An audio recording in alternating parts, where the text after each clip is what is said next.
The divorce papers were crisp against my fingertips as I stared at them on our kitchen table, the morning light streaming through windows I'd picked out 7 years ago when we bought this house.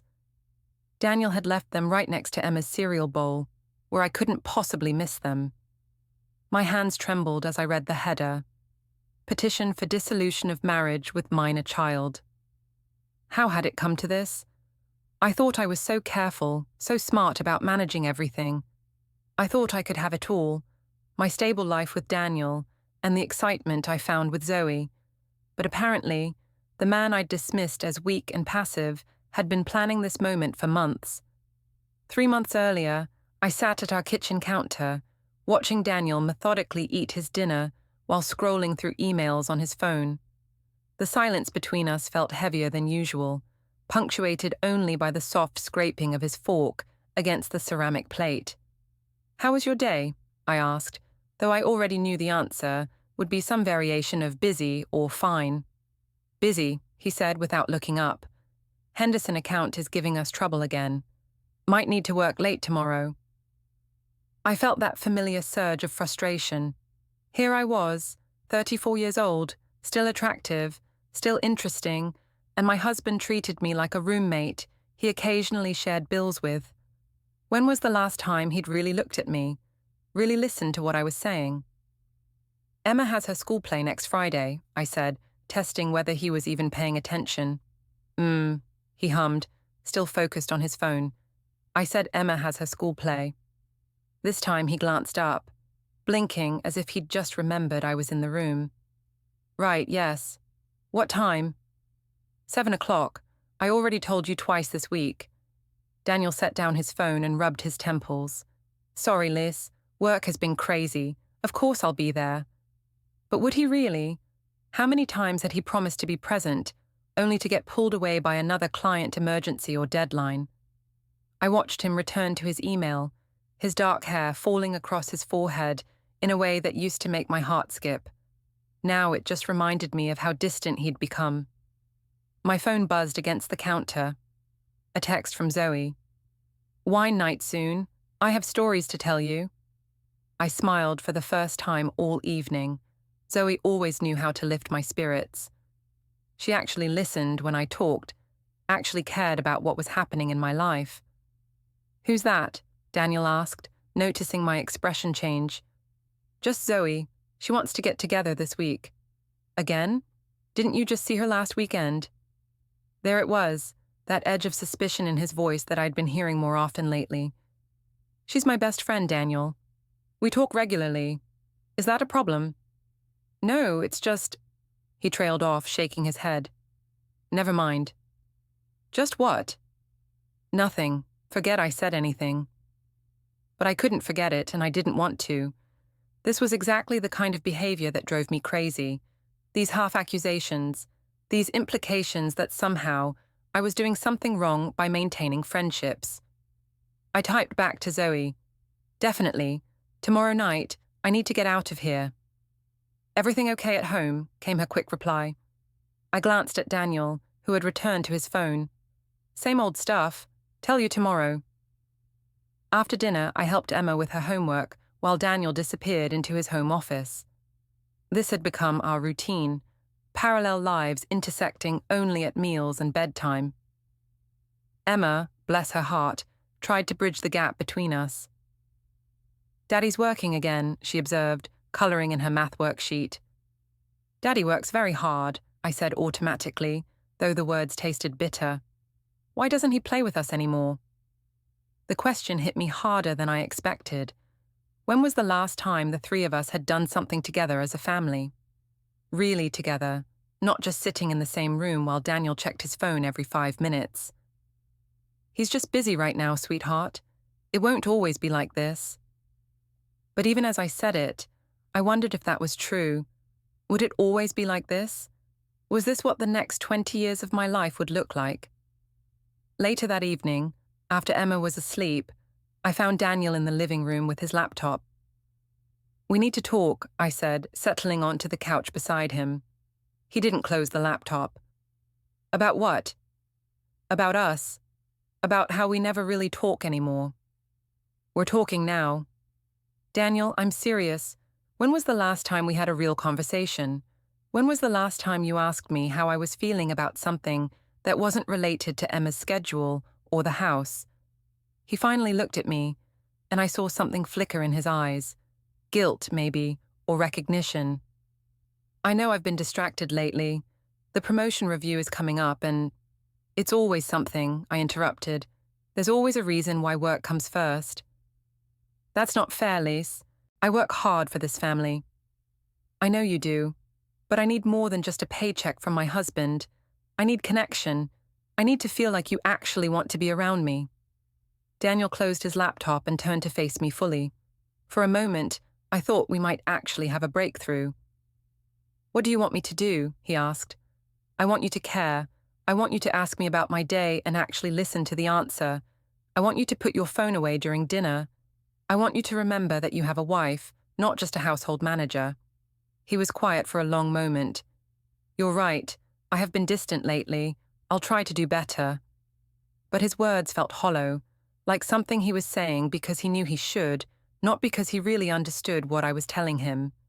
And when his phone rang 10 minutes later, a client with an urgent question, he answered it without hesitation. I went to bed alone that night, staring at the ceiling and thinking about Zoe's text. At least someone was excited to spend time with me. At least someone thought I was worth paying attention to. The next morning, Daniel was already gone when I woke up. He'd left a note saying he had an early meeting, and there was coffee in the pot for me. A sweet gesture, maybe, but it felt like another example of him managing our relationship from a distance. At work, I found myself distracted, counting down the hours until I could meet Zoe. My colleague, Carla, noticed my mood during our lunch break. You seem off today, she said, unwrapping her sandwich. Everything okay? Just the usual marriage stuff, I said with a sigh. Ah, Daniel being Daniel. Carla had heard me complain about my husband before. She was single, had been through a messy divorce herself, and had strong opinions about men who took their wives for granted. I just feel invisible in my own house, I said, like I'm there to manage Emma's schedule and keep the household running, but I'm not actually a person he's interested in spending time with. Life's too short for that, Carla said firmly. You're 34, Lise. You're smart, you're beautiful, you have so much to offer. Don't let him make you feel like you don't matter. Her words stayed with me all afternoon. By the time I left work, I was genuinely excited about seeing Zoe. She always made me feel appreciated, valued, interesting. The cafe was busy when I arrived, filled with the usual after-work crowd, grabbing coffee and catching up with friends. I spotted Zoe immediately. She had claimed a corner table and was scrolling through her phone, her red hair catching the warm light from the window. There's my favorite person, she said, standing to hug me. Zoe always hugged like she meant it, holding on just a beat longer than necessary. I needed this, I said, settling into the chair across from her. Rough day? Rough marriage? Zoe's expression shifted to concern. What happened now? I told her about the conversation with Daniel, about feeling like a ghost in my own home. Zoe listened intently, asking questions, making sympathetic noises at all the right moments. This was what I'd been craving, someone who actually cared about my emotional experience. He doesn't deserve you, Zoe said when I finished. I've been saying this for months. You're wasted on him. It's not that simple. We have Emma, we have a life together. A life where you're miserable. I wanted to protest, but the words stuck in my throat. Was I miserable? Or was this just what marriage looked like after 7 years? You light up when you talk about anything except him, Zoe continued. Your job, your hobbies, your dreams. You're this vibrant, passionate person. But the minute his name comes up, it's like someone dims your lights. Her words sent a warm flush through my chest. When was the last time Daniel had called me vibrant or passionate? I keep thinking, maybe if I try harder, if I'm more patient… Liz. Zoe reached across the table and covered my hand with hers. You can't love someone into loving you back the way you need to be loved. Trust me, I've tried.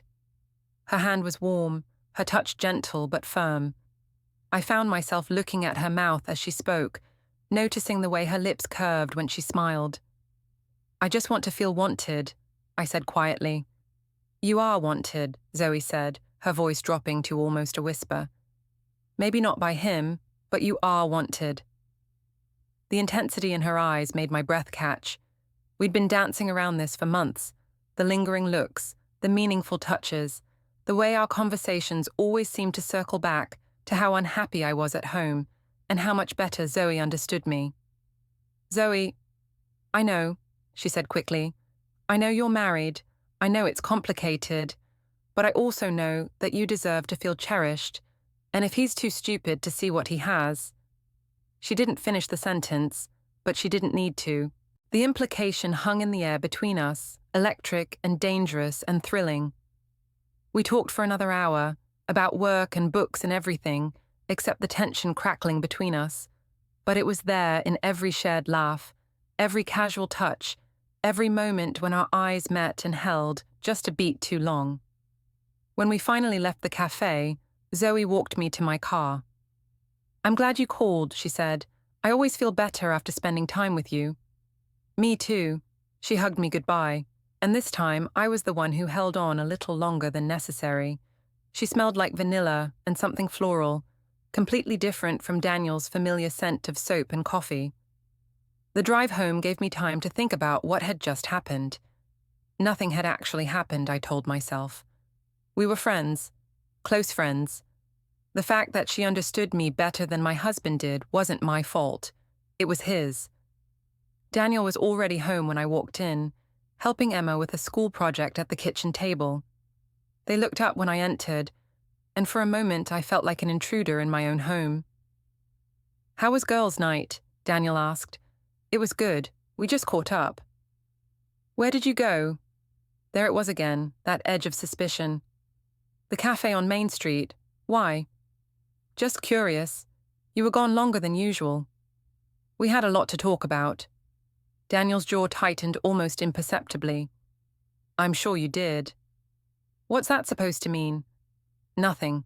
I didn't mean anything by it." But he did mean something by it, and we both knew it.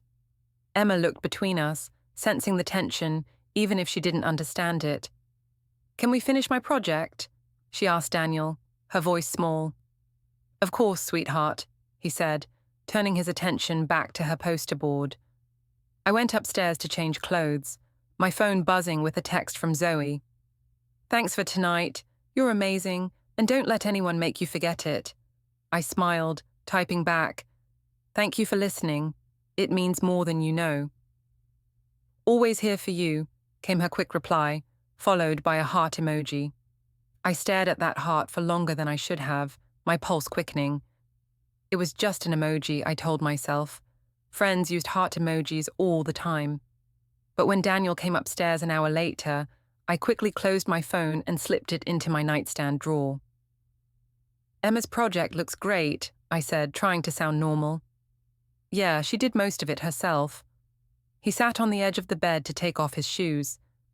"Listen, about earlier. I didn't mean to sound suspicious about your night out." "Then why did you?" He was quiet for a moment. "I guess I feel like we're growing apart, and sometimes it seems like you'd rather spend time with Zoe than with me." The accusation stung because it was partially true. Maybe that's because she actually enjoys my company. I enjoy your company. Do you? When's the last time you asked me to spend time with you? When's the last time you seemed excited to see me? Daniel turned to look at me, his expression pained. "I know I haven't been the best husband lately. The job stress, the promotion review. I know I've been distracted." "It's not just lately, Daniel. It's been months, maybe longer." "I'm trying, Lise. I really am." "Are you? Because from where I'm sitting, it feels like you're just going through the motions." We went to bed without resolving anything, lying on opposite sides of our king-size mattress like strangers. I stared at the ceiling, thinking about Zoe's words, about feeling wanted and cherished and understood. My phone buzzed softly on the nightstand. Another text from Zoe. "Sweet dreams. Hope tomorrow is better. I typed back, "You always know the right thing to say." "Because I pay attention," she replied. "Someone should." I deleted the text thread before putting my phone away, though I wasn't entirely sure why. Daniel was already asleep, his breathing deep and even. He hadn't even noticed the glow from my screen. The next few days passed in a blur of routine. Work, dinner, homework help, bedtime. Daniel made an effort to be more present, asking about my day and putting his phone away during meals. But it felt performative, like he was checking items off a list rather than genuinely connecting with me. Meanwhile, Zoe and I texted throughout each day. Nothing inappropriate, just funny observations about work, articles we thought the other would enjoy, little messages of support and encouragement. But I found myself looking forward to her texts, more than I looked forward to coming home. On Friday, Daniel actually made it to Emma's school play. He sat beside me in the crowded auditorium, applauding enthusiastically when our daughter appeared on stage as a sunflower in the second-grade production of The Garden. "She's perfect," he whispered, and for a moment I remembered why I'd fallen in love with him. He was a good father, even if he'd become a distant husband. After the play, we went for ice cream, a rare family outing that felt almost normal. Emma chatted about her performance, still high on the excitement of being on stage. Daniel listened attentively, asking questions and praising her confidence. "This was nice," I said as we walked back to the car. "We should do it more often," Daniel replied. "We should." But even as we made plans for future family activities, I was already thinking about texting Zoe to tell her about the play. She would want to hear every detail about Emma's performance, would probably ask to see photos and videos. That night, after Emma was asleep, Daniel surprised me by suggesting we watch a movie together. We settled on the couch with a bottle of wine, and for the first time in weeks, his attention was fully on me instead of his phone or laptop. "This is nice too," I said, curling up against his side. "I've missed this," he admitted. "I've missed us." We made love that night for the first time in over a month, and it was tender and familiar and completely satisfying. Afterward, as Daniel slept beside me, I felt guilty about the emotional distance I'd been creating, about the connection I'd been building with Zoe. But the guilt faded by morning, when Daniel was back to his usual routine of rushing out early for work. By the time I got to the office, I was ready to text Zoe about my weekend plans. Daniel's mother, Sandra, had invited us for Sunday dinner, a monthly tradition that I usually enjoyed. Sandra was a good cook and a loving grandmother, even if she sometimes asked pointed questions about our marriage that made me uncomfortable. "Can I bring Zoe?" I asked Daniel on Saturday morning. "She doesn't have family plans this weekend, and you know how much Emma loves her." Daniel looked up from his coffee. "To my mother's house. She's practically family at this point. Emma adores her, and your mom likes her fine. I know, it's supposed to be family dinner. Zoe is like family to me. She's my best friend." Daniel was quiet for a moment, and I could see him weighing his words carefully. "Don't you think we should focus on our actual family right now? We've been working on spending more time together." "One dinner isn't going to derail our progress, Daniel. Besides, Zoe makes everything more fun. Even you have to admit that." It was true. Zoe had a way of lighting up any room she entered. She was funny and charming and genuinely interested in other people. The few times Daniel had spent extended time with her, he'd seemed to enjoy her company. "Fine," he said finally. "But let's not make it a regular thing." I called Zoe immediately, and she was thrilled to be included. "I'll bring dessert," she said, "something chocolate and decadent." "Perfect. Fair warning, though. Sandra sometimes asks nosy questions." "About what?" "Marriage stuff. She means well, but she can be a bit much." "I can handle nosy mothers," Zoe laughed. "Don't worry about me." Sunday afternoon, we drove to Sandra's house in Daniel's neighborhood, a tidy colonial with a well-maintained garden that she was enormously proud of. Emma bounced in her car seat, excited to see her grandmother and to show off her school play costume. "Remember," Daniel said as we pulled into the driveway, "let's just have a nice, quiet family dinner." "It will be," I assured him. "Zoe's great with families." Sandra greeted us at the door with hugs and kisses, exclaiming over how much Emma had grown since last month. She was polite to Zoe, as always, but I noticed the way her eyes lingered on how close Zoe and I stood together, how naturally we fell into conversation. Mark, Daniel's younger brother, was already there with a bottle of wine and stories about his latest dating adventures. He was the opposite of Daniel in many ways. Outgoing, spontaneous, always ready with a joke or funny story. "Zoe," he said warmly, "good to see you again. How's the graphic design world treating you?" "Can't complain," Zoe replied, though I did have a client last week who wanted me to make their logo more purple but also more professional. I'm still trying to figure out what that means. Everyone laughed, and I felt myself relax.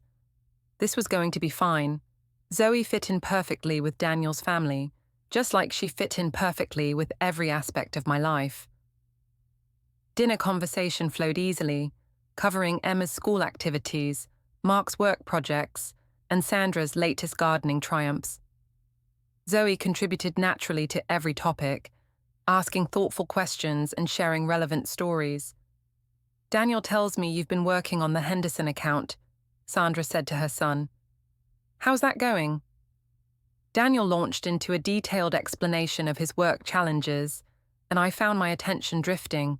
This was exactly the kind of conversation that made my eyes glaze over at home. Technical details about client management and financial projections that had nothing to do with me.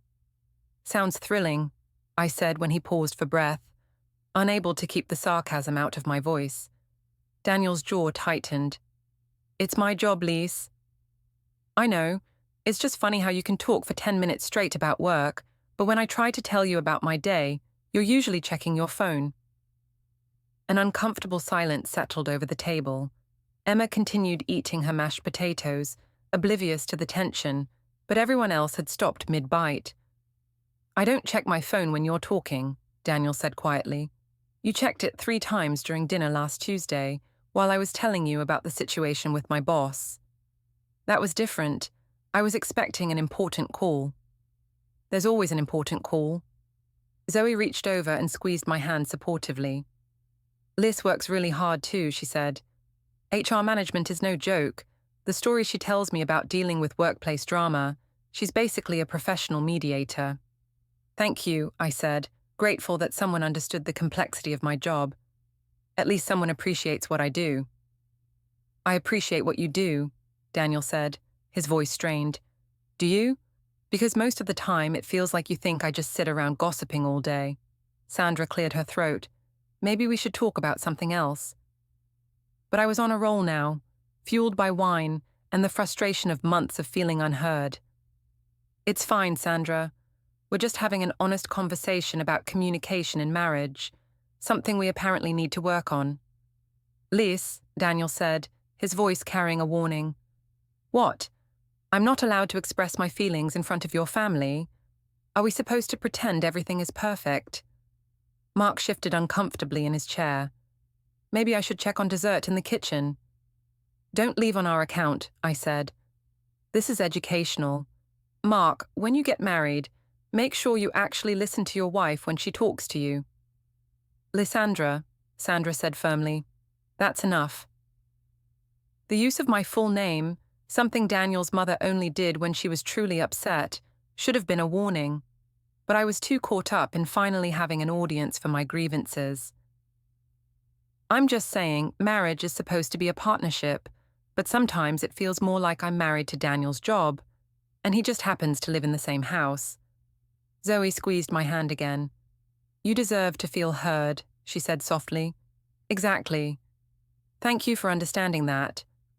Daniel stood up abruptly. "I think we should go." "We haven't had dessert yet," Emma protested.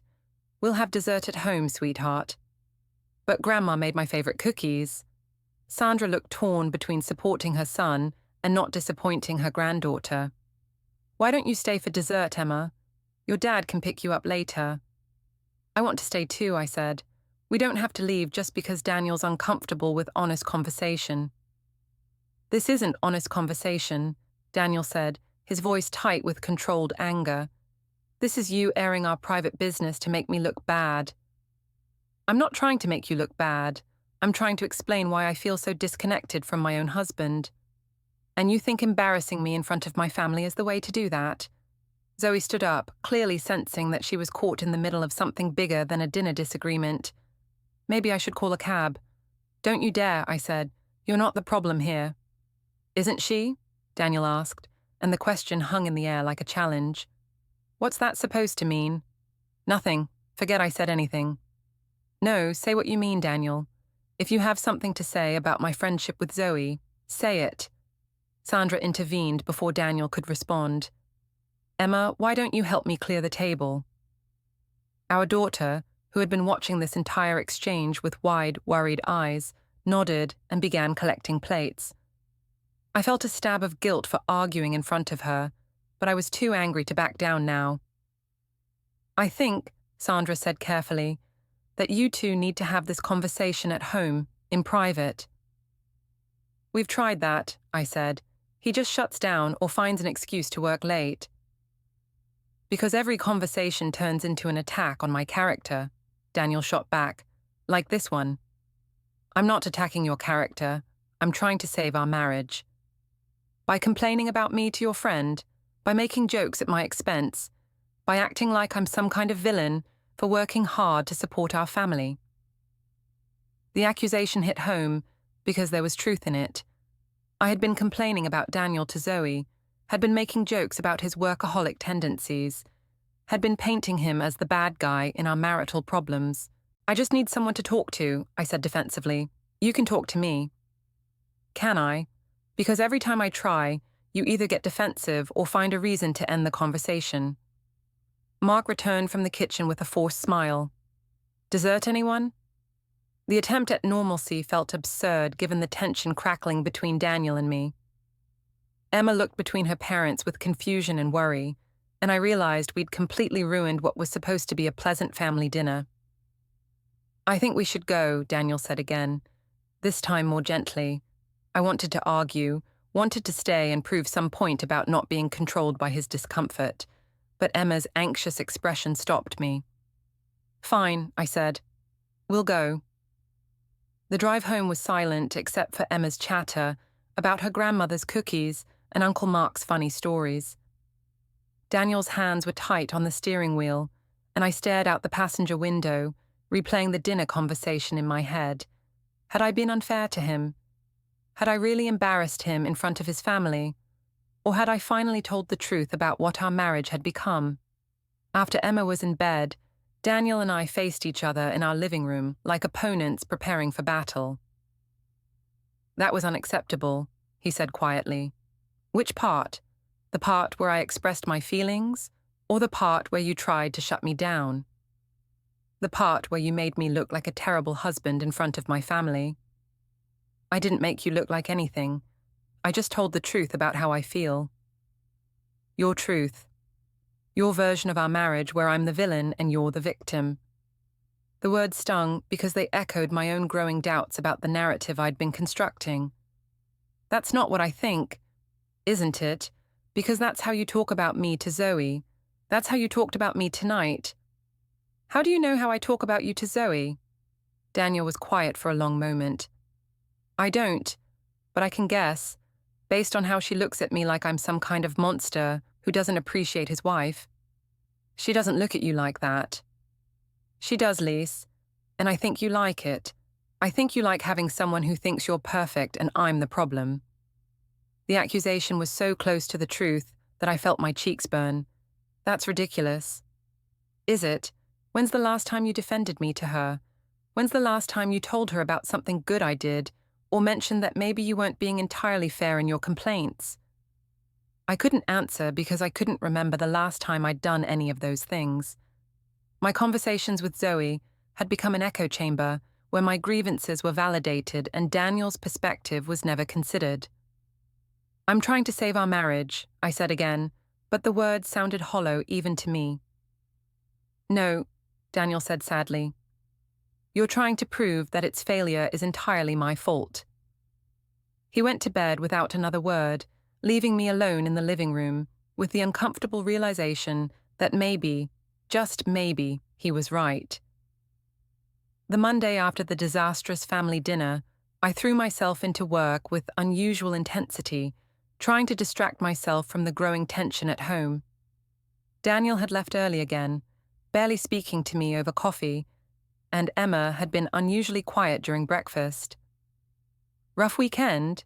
Carla asked, settling into the chair across from my desk with her morning coffee. "You could say that." I gave her the highlights of the dinner confrontation, carefully editing the story to emphasize Daniel's defensiveness and minimize my own role in escalating the conflict. "Sounds like he can dish it out but can't take it," Carla said with a knowing nod. "Typical, men love to criticize their wives, but the minute we point out their flaws, suddenly we're being unfair." Her validation felt good, even though a small voice in my head whispered that I might not be telling the whole story accurately. "The thing is," I continued, "Zoe could see exactly what was happening. She understood why I was frustrated, but Daniel acted like she was the problem." "Of course he did. He's threatened by her." "Threatened? Why would he be threatened by my best friend?" Carla gave me a look that suggested the answer was obvious.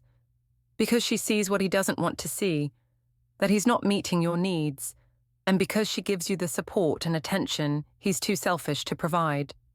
The conversation was interrupted by my boss asking me to handle a situation with 2 employees who'd been caught gossiping about a coworker's personal life. The irony wasn't lost on me as I sat in the conference room, lecturing them about appropriate workplace boundaries and the importance of keeping personal opinions to themselves. "The thing about gossip," I heard myself saying, "is that it usually says more about the people spreading it than about the person they're discussing." The words felt hypocritical coming out of my mouth. Wasn't that exactly what I'd been doing with Zoe? Gossiping about Daniel, sharing intimate details about our marriage, painting him in the worst possible light. But no, I told myself, that was different. Zoe was my best friend, not a workplace acquaintance. I wasn't gossiping. I was seeking emotional support. My phone buzzed with a text from Zoe. "How are you feeling after yesterday? That seemed intense." I glanced around the conference room, then typed back quickly. "Still processing. Can we talk later?" "Of course, I'm here for you." The heart emoji that followed her message made me smile, despite my complicated feelings about the weekend. That afternoon, I noticed something odd. My colleague Jennifer, who usually chatted with me about weekend plans and office politics, seemed distant. When I asked about her daughter's soccer game, she gave me a brief, polite answer and quickly found an excuse to return to her desk. At first, I attributed it to Monday blues or work stress, but when the same thing happened with 2 other co-workers, I started to wonder if something else was going on. "Is it just me, or is everyone acting weird today?" I asked Carla during our afternoon break. She shifted uncomfortably. "Define weird."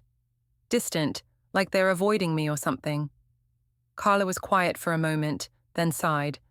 "Okay, I wasn't going to say anything, but Jennifer mentioned that she heard you and Zoe talking at the coffee shop last week. Something about your marriage troubles." My stomach dropped. She was eavesdropping. She wasn't trying to, but you know how voices carry in that place. And then when she saw you 2 at lunch on Friday, looking pretty cozy. "We're friends, Carla. We have lunch together all the time." "I know that, but you know how people talk, especially when they see a married woman spending a lot of time with someone who's, well, you know." "Someone who's what?" "Gay, Lise. Zoe's gay, and you've been having very public conversations about your marriage problems while spending increasing amounts of time with her." The implication hit me like a physical blow. "People think I'm having an affair?" "I'm not saying that. I'm just saying that people notice things, and they talk about what they notice." I felt sick. Was this really how my co-workers saw me? As a cheating wife who aired her dirty laundry in public? There's nothing inappropriate about my friendship with Zoe, I said firmly.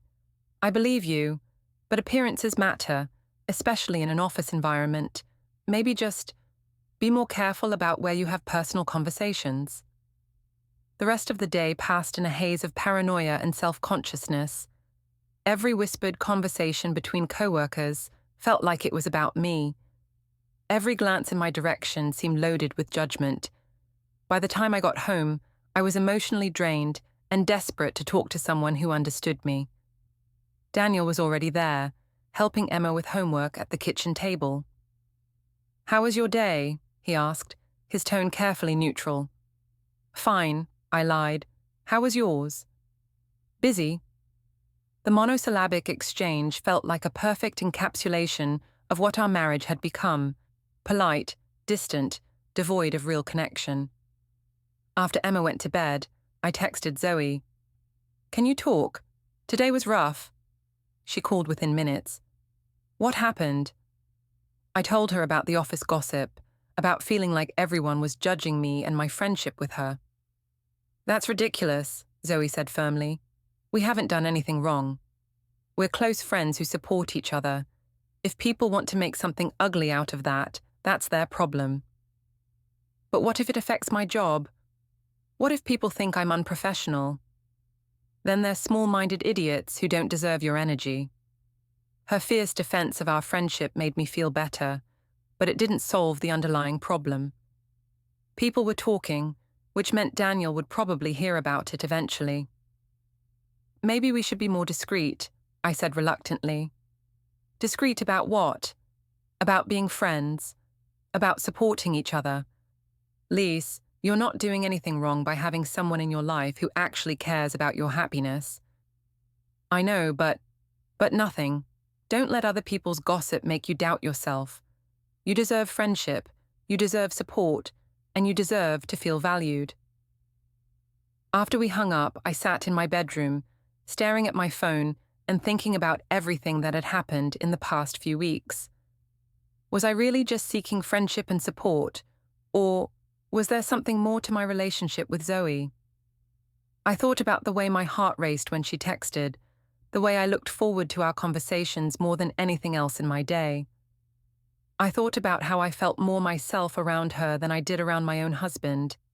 But that didn't mean anything inappropriate was happening. Emotional connections were normal, healthy even. Just because I felt more understood by Zoe than by Daniel didn't mean I was having an affair. When Daniel came to bed an hour later, he seemed distracted, checking his phone several times before plugging it in to charge. "Everything okay?" I asked. "Just work stuff." But something in his tone suggested it wasn't just work stuff. He seemed tense, watchful, like he was waiting for something to happen. "Daniel, is there something you want to ask me?" He looked at me for a long moment. "Should there be?" "I don't know. You seem like you have something on your mind." "I always have something on my mind. That's apparently one of my many flaws." The bitter edge to his voice caught me off guard. "I never said being thoughtful was a flaw." "No, you just said I was boring and obsessed with work and emotionally unavailable." "I never said you were boring." "You didn't have to. It comes through loud and clear every time you talk about how much more fun Zoe is, how much better she understands you, how much more interesting your conversations with her are." I felt heat rise in my cheeks. "That's not what I meant. Isn't it?" We stared at each other across the expanse of our bed, and I realized that somewhere along the way, we'd become adversaries instead of partners. Every conversation felt like a battle, every interaction loaded with resentment and defensiveness. "I don't want to fight," I said finally. "Neither do I."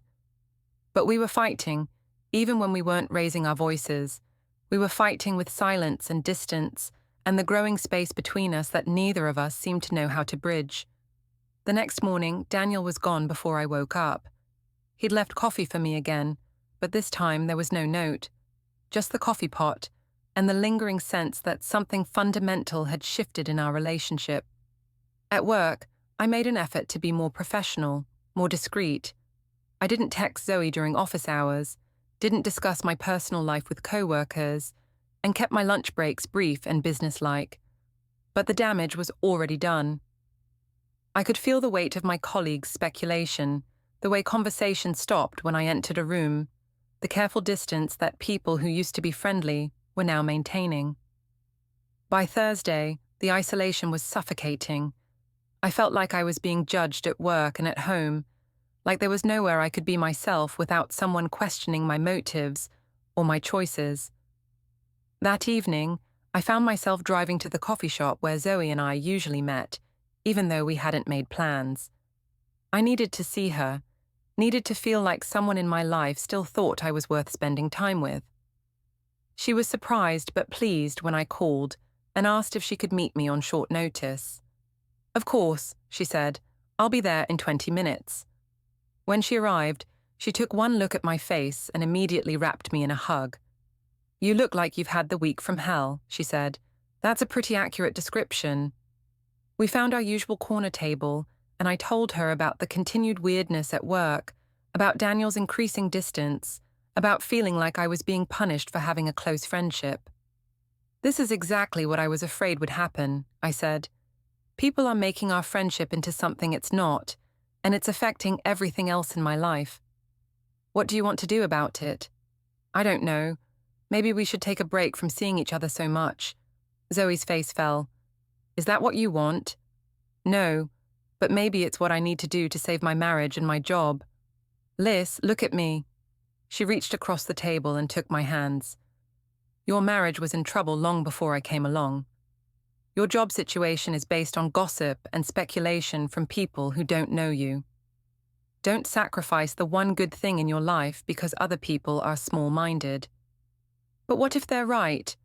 What if there is something inappropriate about how close we've become?" "Is there?" she asked quietly. The question hung between us, loaded with possibility and danger. I looked into her eyes and saw my own confusion reflected back at me. "I don't know," I whispered. "I do," she said, her voice barely audible. "And I don't think it's inappropriate to care about someone who makes you feel alive." My heart was pounding so hard I was sure she could hear it. "Zoe, I'm not asking you to do anything," she said quickly. "I'm just saying that what we have, this connection, this understanding, it's rare, and it's not wrong, no matter what anyone else thinks." We sat in silence for a moment, her hand still covering mine, both of us aware that we were standing at the edge of something that would change everything. Finally, I pulled my hands away. "I should go." "Okay." But neither of us moved. We sat there looking at each other, and I knew that despite all my protests about inappropriate behavior and workplace gossip, I didn't want to leave. I wanted to stay in this moment where someone saw me clearly and valued what they saw. "This is complicated," I said. "It doesn't have to be." "Yes, it does. I'm married. I have a daughter. I have responsibilities. You also have a right to be happy." The words followed me home, echoing in my head as I walked into my quiet house. Daniel was in his office, door closed, working late as usual. Emma was asleep. The house felt empty despite being full of my family. I stood in my kitchen, looking at the divorce papers that would appear there months later, and wondered how I'd gotten to this point. How had trying to save my marriage led me to question everything about my life? My phone buzzed. A text from Zoe. "Thank you for trusting me with your feelings. Whatever you decide, I'm here." I stared at the message for a long time before deleting it and putting my phone away. But I couldn't delete the feelings it represented, couldn't pretend that my relationship with Zoe was as simple and innocent as I'd been telling myself. Something was happening between us, something that went beyond friendship, and despite all my fears about gossip and judgment and consequences, I wasn't sure I wanted it to stop. 2 weeks later, tension saturated every moment. At work, whispers faded but suspicion lingered. At home, Daniel and I navigated like strangers, polite, distant, co-parenting on autopilot. The only light was Zoe, discreet texts, rare coffees, But the emotional pull had intensified. I told myself it was friendship. My racing heart knew better. Friday night, Daniel suggested dinner after Emma's bedtime. No phones, just us. My stomach knotted. Had he heard something? After takeout Thai and wine, he set down his fork. "Are you having an affair?" I denied it, blaming office gossip. He pressed. His brother had seen us holding hands at the coffee shop. "You have feelings for her." The truth spilled out. I admitted caring too much, loving her in a way I shouldn't. Daniel's face hardened. "Choose. Me or her. No more limbo." He left for his mother's, giving me the night to decide. Alone, I called Zoe. He knows. He's forcing the choice. "What do you want?" she asked softly. "I want to feel alive," I whispered. "With you." The words hung there, terrifying and true. Two futures loomed: rebuild with Daniel or risk everything for Zoe. Both felt impossible, but deep down, I knew. I'd already chosen months ago. I spent the weekend in limbo, watching Daniel and Emma return from the zoo, her laughter filling the house while tension choked the air between us. Sunday night, after tucking her in, we sat on the couch, an ocean of silence separating us. "Have you decided?" Daniel asked. "I choose you," I said. "Our marriage. Emma, us." Relief washed over him. We agreed, counseling immediately, brutal honesty, no more secrets. I would end things with Zoe completely. No contact, no lingering friendship. The words burned, but I knew they were necessary. The next morning, I called her. "I'm staying with Daniel. I can't see or talk to you anymore." Silence, then Zoe's voice soft and sharp. "You're choosing fear over love." "Maybe, but it's my choice." She didn't beg, didn't rage, just said, "When you realize you can't force happiness, I'll still be here." I hung up crying in my car. 6 months of counseling followed. Daniel tried, putting his phone away, really listening. I tried, appreciating him, burying thoughts of Zoe. We rebuilt slowly, carefully. Emma thrived with both parents present. Then Daniel found my journal, pages of longing for Zoe, doubts about us, written even after I'd chosen him. The truth I'd hidden spilled out. "I can't do this," he said quietly. "You never really chose me." He filed for divorce that afternoon. Primary custody to him, fair division of assets. I was devastated but couldn't argue. The lie had finally unraveled everything. 3 months later, Zoe and I sat in a quiet cafe. "I'm free," I told her, "and I'm choosing you, this time, honestly." She took my hand. "No more hiding. No more." We built a new life, shared home, Emma's weekends with us, slow healing. Daniel remarried a kind woman who suited him. Emma adjusted, resilient as children are. Looking back at old photos, I felt no regret. I'd chosen authenticity over comfort, love over fear. For the first time, I was living truthfully. And that was enough.